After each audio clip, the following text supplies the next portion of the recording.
Bonjour à tous, bienvenue dans un nouvel épisode de Cinématé. Cette semaine, on est allé vers quelque chose d'un peu plus soft en fait.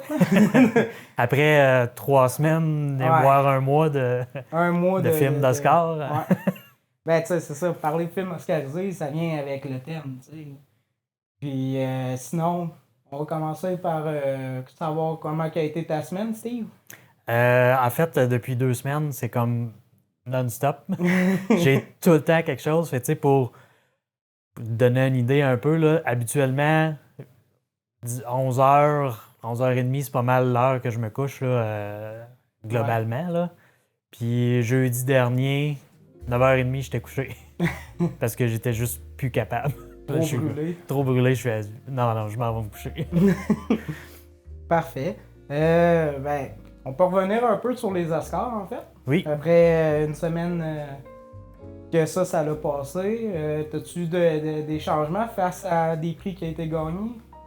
Non. Non? Non, c'est pas mal.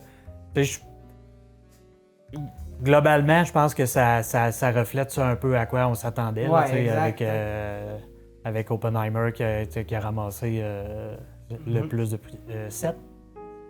Oui. Pas. Ouais, 7. Puis 4 pour Porting. Porting, ouais. C'est ça, ouais. Puis Barbie 1. Ouais. En mais fait, non, techniquement, c'est pas tant Barbie, c'est Billie Eilish. Puis son frère. Ouais. Mais c'est ça, on peut pas toujours donner tous les prix à tout le monde. Parce que sinon, non, c'est ça. Il aurait gagné 2 prix pour une catégorie. Il y a juste un gagnant dans chaque catégorie, exact. Fait que c'est pas parce que les autres les méritaient pas. Là. Exact. Puis c'était c'est une soirée qui était quand même assez chargée. Est-ce que tu te rappelles durant la soirée, à un moment donné, Jimmy Kimmel parlait d'un texte qu'il avait reçu sur les médias sociaux de Donald Trump? Non, ça me dit rien. À un moment donné, dans la soirée, il avait vu genre un message. Il disait genre, c'est le pire, y a-tu un animateur pire que Jimmy Kimmel? Puis là, tu sais, il commençait à critiquer. Puis j'étais allé vérifier, et c'est réellement un message de Donald Trump. Du vrai Trump. Du vrai Trump sur un réseau social qui est comme une espèce de Twitter, mais différent parce qu'il a été banni de Twitter. Ouais. Fait que c'est un Twitter un peu différent, mais qui est pas mal la même chose en fait. Okay. Quand j'avais écouté ça en live, il y avait moi et Gabriel qui disaient comme ah oui, c'est un. Tu sais, la réplique de Jimmy Kimmel était assez. Tu sais, on nous a fait plaisir en fait. Mm-hmm. Puis quand j'ai vu ça, j'ai fait comme ok, oui, c'était un réel message. J'avais trouvé ça quand même assez drôle. C'est une anecdote que je voulais juste placer. Ça et le fait que John Cena ait vraiment été sur scène presque nu. Ouais. Je sais pas si t'as vu les... Ouais, je sais pas si c'est toi qui me l'avais envoyé. Ouais, ben tu sais comment il chargeait par-dessus, mais j'ai vu aussi des photos de comme il a vraiment juste porté une coquille en fait pour protéger. Les Oscars, ils en passaient des choses. Il y a aussi Messi, le chien qu'on voyait souvent à l'écran pour la tenue de la chute, que je vois souvent passer sur Instagram, le compte de la propriétaire, qui est une entraîneuse de chiens, qui est allée jusqu'à à Los Angeles avec son chien pour les Oscars. Mm-hmm. C'est quand même assez incroyable. Puis en voyant son compte Instagram, je me suis rendu compte que le chien est vraiment populaire partout grâce au film. Fait que imagine, tu dois voyager à cause de ton chien personnel. Là. C'est quand même assez incroyable, tu sais.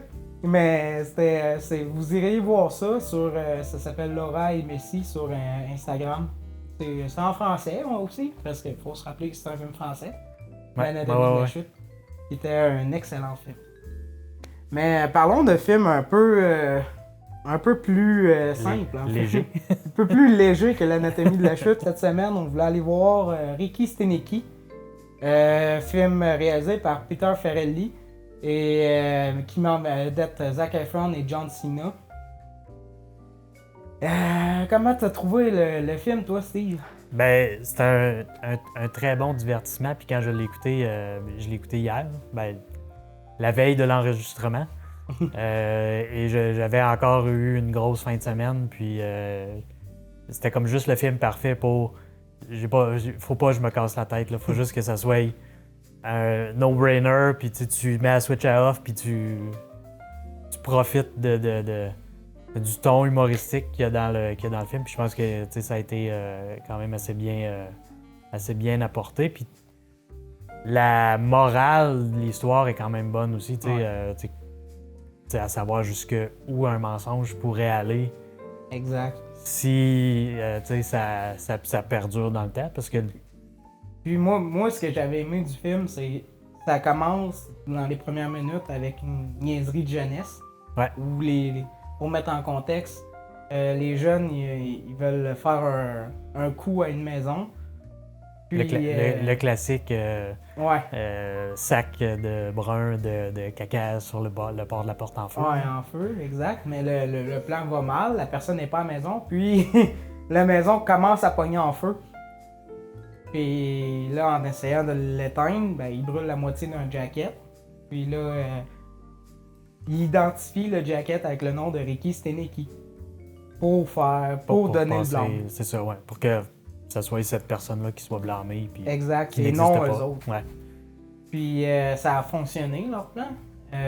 La police n'a pas trouvé de Stenicky dans la ville.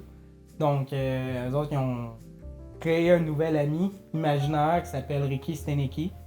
Puis tout au long de leur vie, les trois meilleurs amis utilisent Ricky Stenicky pour cacher des mensonges ou blâmer quelqu'un d'autre ou inventer des histoires quand ils sont nerveux. Même à leur femme.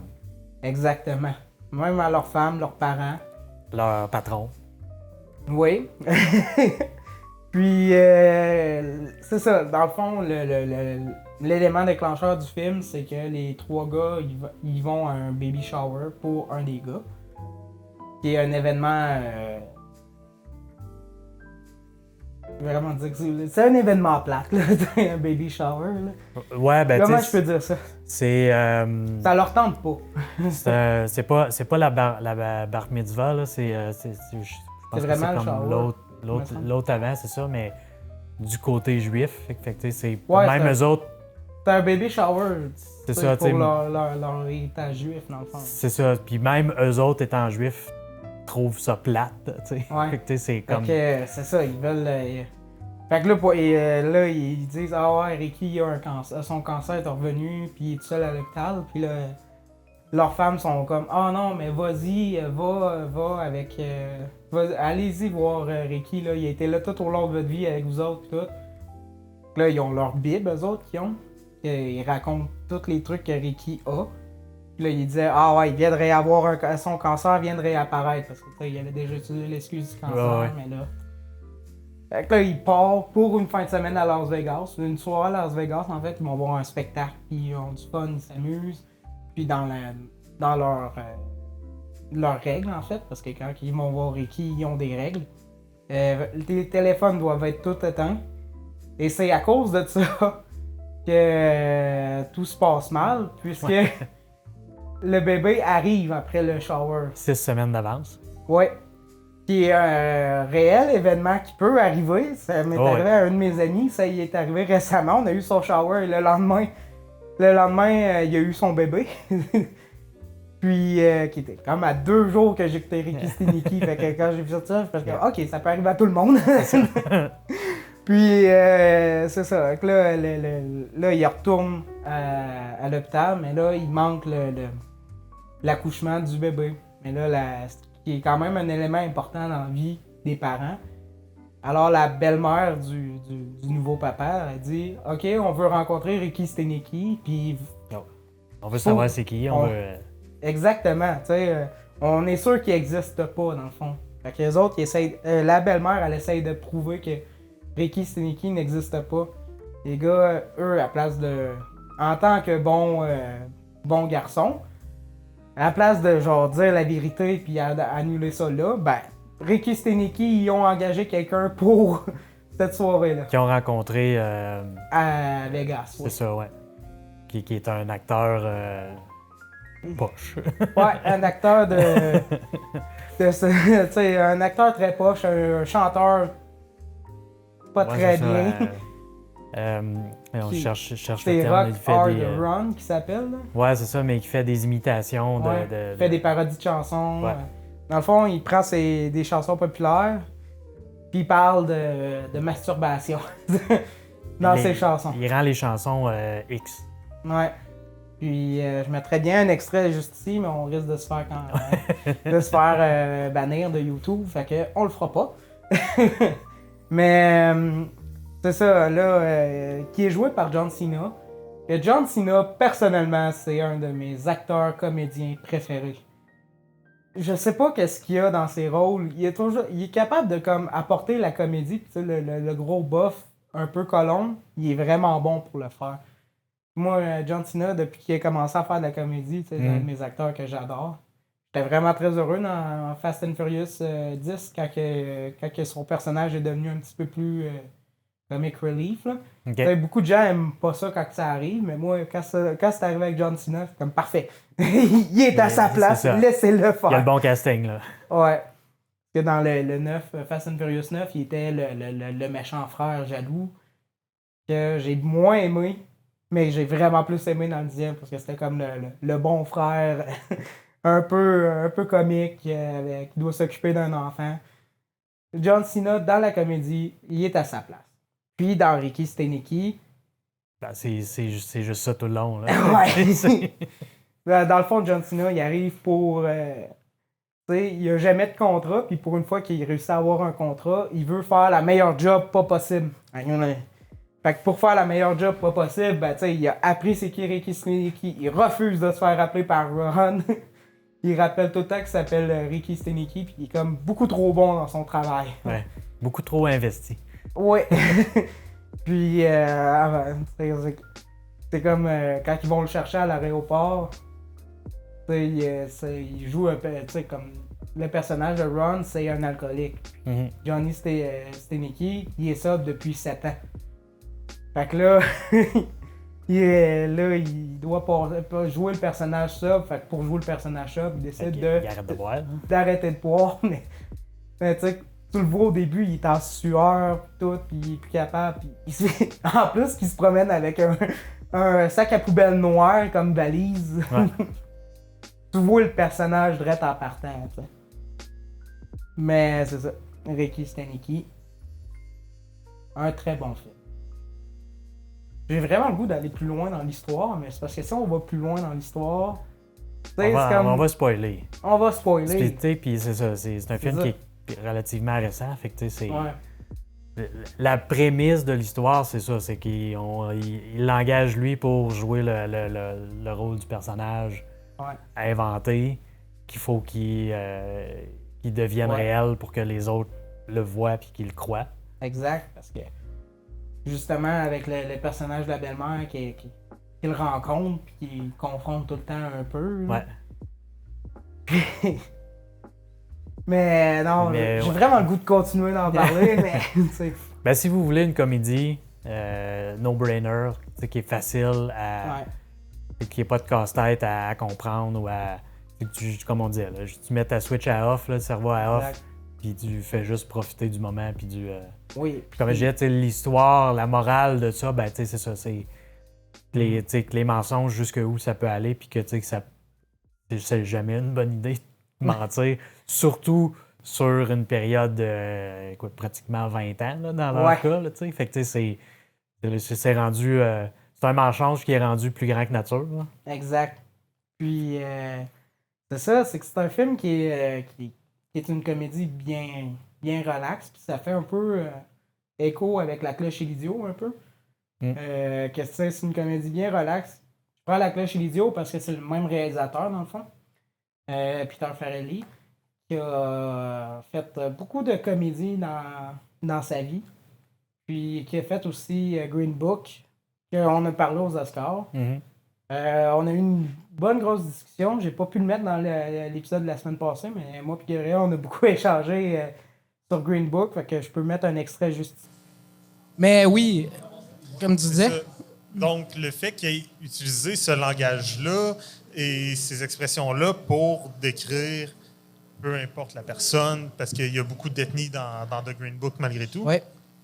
Ben, je trouve que c'est justement la meilleure façon de montrer c'était quoi, puis comment est-ce qu'on avance là-dedans. Puis moi, je trouve ça bien qu'il montre dans les films que c'est de même ça se passait, parce que sinon, ça, on fait juste cacher c'était quoi la réalité.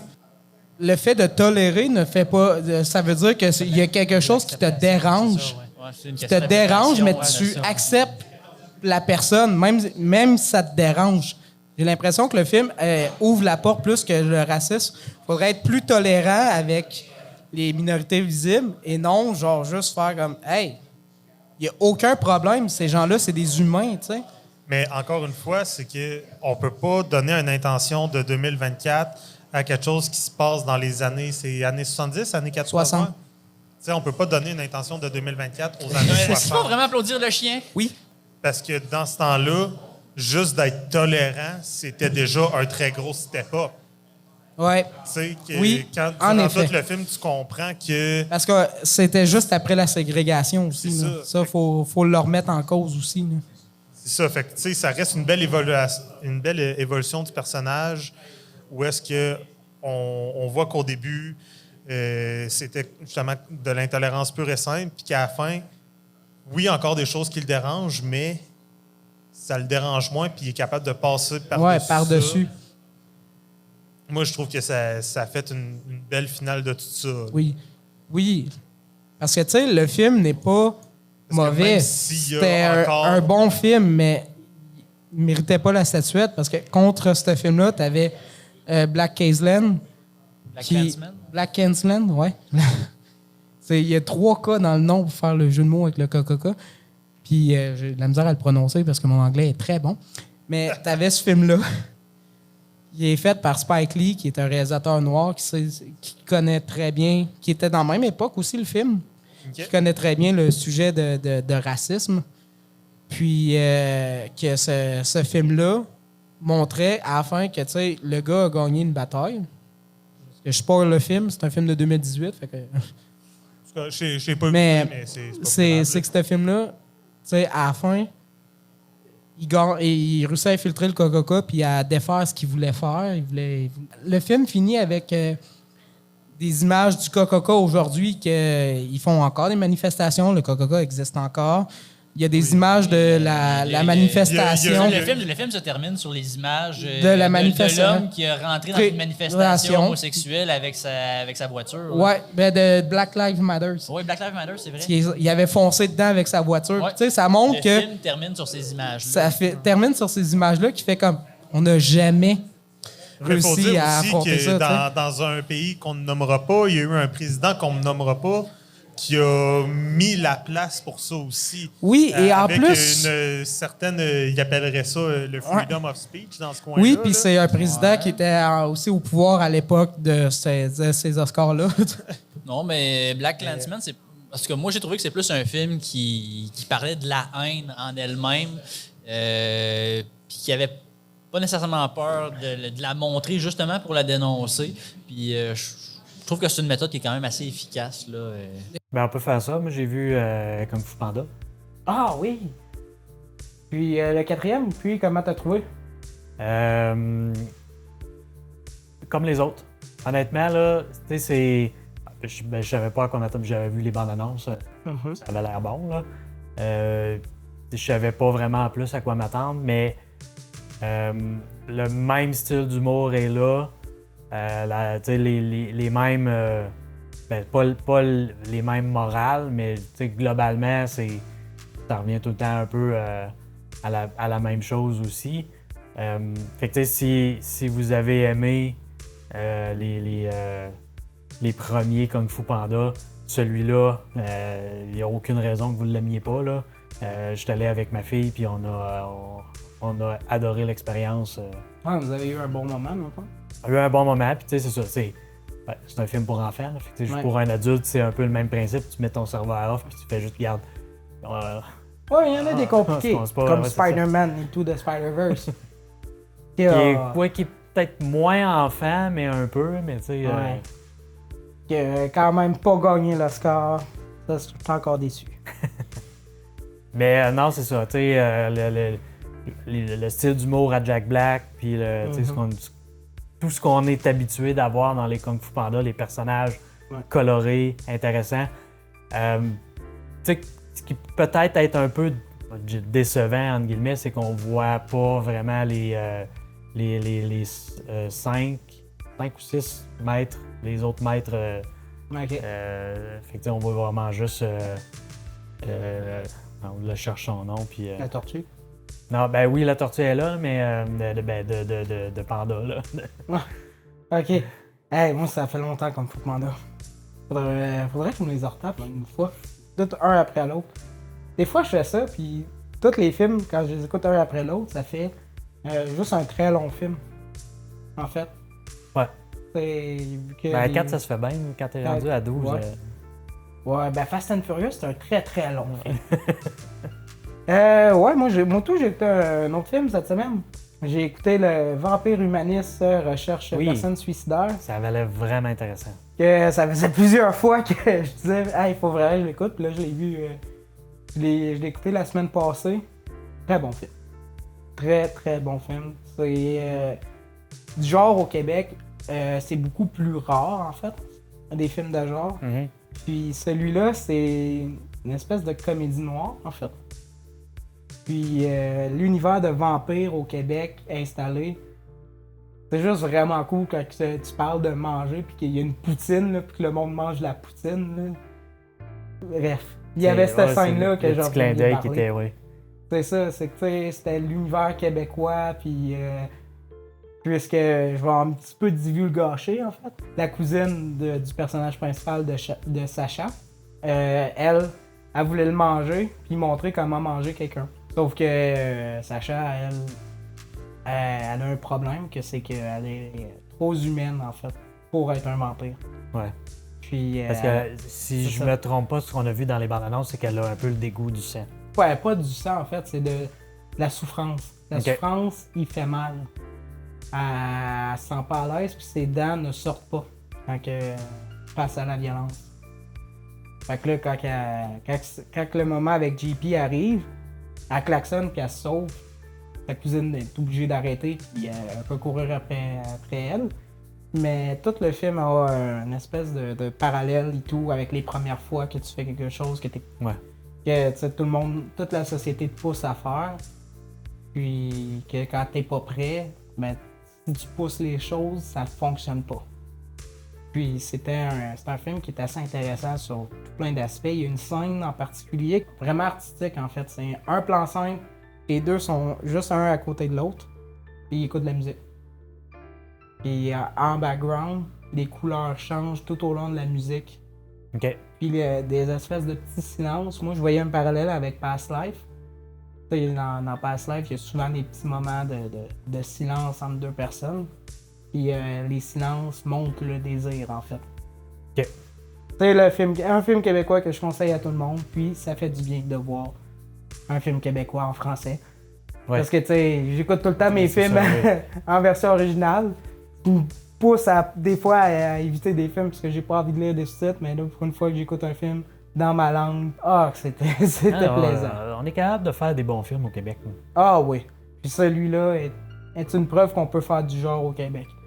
Fait que Nouvelle Marvel? Nouvelle Marvel, ben oui, on en a encore aussi cette semaine. Qui est sorti en fait en date qu'on enregistre, étant donné qu'on avait les Oscars la semaine dernière. Ouais. On n'a pas fait de Nouvelle Marvel la semaine dernière, mais... un peu? Ben, un petit peu, oui. Sauf que on a eu un petit problème. On a Lindsay Lohan, qui apparemment serait en pourparlers avec Marvel pour jouer... elle dit, c'est inscrit ici un Vixen Superhero. Fait que c'est à suivre. C'est à suivre. Sinon, ben, au moment où on se parle, X-Men 97 est déjà sorti depuis à peu près une semaine. Ouais. Donc, si vous l'avez pas vu passer, ben, c'est disponible sur Disney+. Donc, allez enjoy the show. À moins que vous écoutez l'épisode au moment qu'il sort, mais tu sais, la promotion est faite plus tard. Ouais, c'est ça. Mais... puis, parlant justement de X-Men 97, le créateur de cette série-là a été mis dehors Il s'est fait montrer la porte de Marvel. Apparemment que ça serait parce que c'est une personne qui était très difficile à dealer avec et qu'il y aurait aussi un OnlyFans. Fait que là, mais qu'est-ce qu'il fait sur son OnlyFans, je sais pas. Je peux aller voir, puis ça m'intéresse pas. Ça réserve que lui et ses abonnés. C'est ça. Fait que, tu sais, mais apparemment que ça serait là pourquoi Marvel l'aurait mis dehors. Ça rentre un petit peu dans... Ben, à part le fait qu'il est difficile à dealer avec, là, mais probablement peut-être un bris de contrat ou des trucs comme ça parce qu'il y avait... Parce que, tu sais, on s'attend que, tu sais, sûrement que son OnlyFans, c'était dans un point de vue artistique pour faire montrer des dessins et tout. Peut-être. Puis, avec des contrats, il y a comme une interdiction de publication tant que le truc n'est pas sorti. Ou non, c'est ça. Puis, tu sais, puis ça peut être juste... Ça peut être juste ça, tu sais. Il y en avait une aussi qui avait travaillé sur Ant-Man. Ouais. Je sais pas qui s'était fait mettre la porte aussi, mais elle, c'est parce qu'elle avait travaillé sur un autre projet qui est pas en lien avec Marvel, mais quand Marvel t'engage, tu ne travailles que pour Marvel. Ouais. Fait que tu sais, ça l'avait... Là, j'oublie le nom, mais ça c'est fait... probablement... Ben, tu sais, oui, mais Disney est comme ça, en fait. Ouais. C'est probablement des politiques Disney. C'est ça, ouais. C'est quand tu travailles pour eux autres, tu travailles pas ailleurs. C'est ça. Sinon, ils vont acheter ailleurs. Oui, c'est ça, tu sais. Je me souviens pas si on avait parlé ou pas par le passé, s'il y avait des projets qui avaient été annulés de Marvel. Je pense que c'était nébuleux, c'est ça, on n'avait pas de détails. Là. Apparemment que ce serait le Captain Marvel 3 qui aurait été annulé, puis un Ant-Man 4. Ça aurait été les projets qui auraient été annulés pour l'instant. Tout ce qu'on a vu ailleurs, puis c'est ce qu'on parlait aussi, tout ce qui est officiellement présenté n'est pas annulé. OK. Puis, il y avait ça. Donc, dans le fond, ce qui fait en sorte que... Puis ça, c'est sorti en fin de semaine, juste avant l'enregistrement. Nova est en développement, en début de développement pour... Ah, OK, 10 ans plus tard.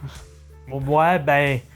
Puis ils savent pas encore si ça va être une série ou un film. OK. Ça va tout dépendant de qu'est-ce qu'ils veulent raconter comme histoire. Ils vont choisir quel qui va être le format qui va être le mieux adapté pour ce qu'ils ont envie de raconter. Ouais. Ironheart est confirmé, Wonder Man c'est confirmé aussi.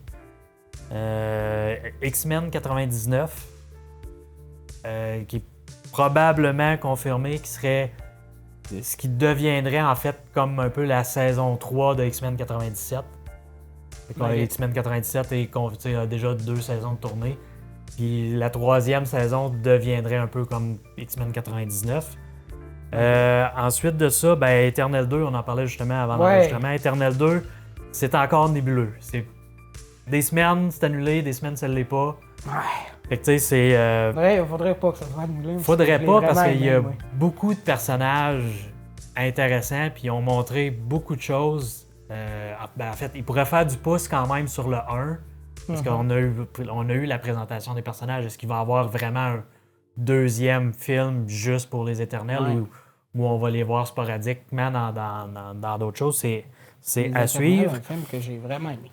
Puis, pour terminer, on a Marvel, en fait, Disney, qui ont créé une équipe de consultants, je vais dire ça comme ça, de consultants créatifs pour justement tout ce qui est Marvel. Un peu comme James Gunn à DC. Oui, c'est ça. Fait que, qu'il y a des acteurs, qu'il y a des BDistes, des scénaristes. Fait que, tout le monde est mis à créer, autant que possible, de pouvoir créer, je pense, le meilleur produit. Puis c'est le but, justement, d'avoir cette équipe-là. Ouais. Puis Iman Vellani, qui est Miss Marvel, et Ryan Reynolds ont rejoint cette équipe-là. Ryan Reynolds, lui, il est pas dans Marvel. C'est Deadpool.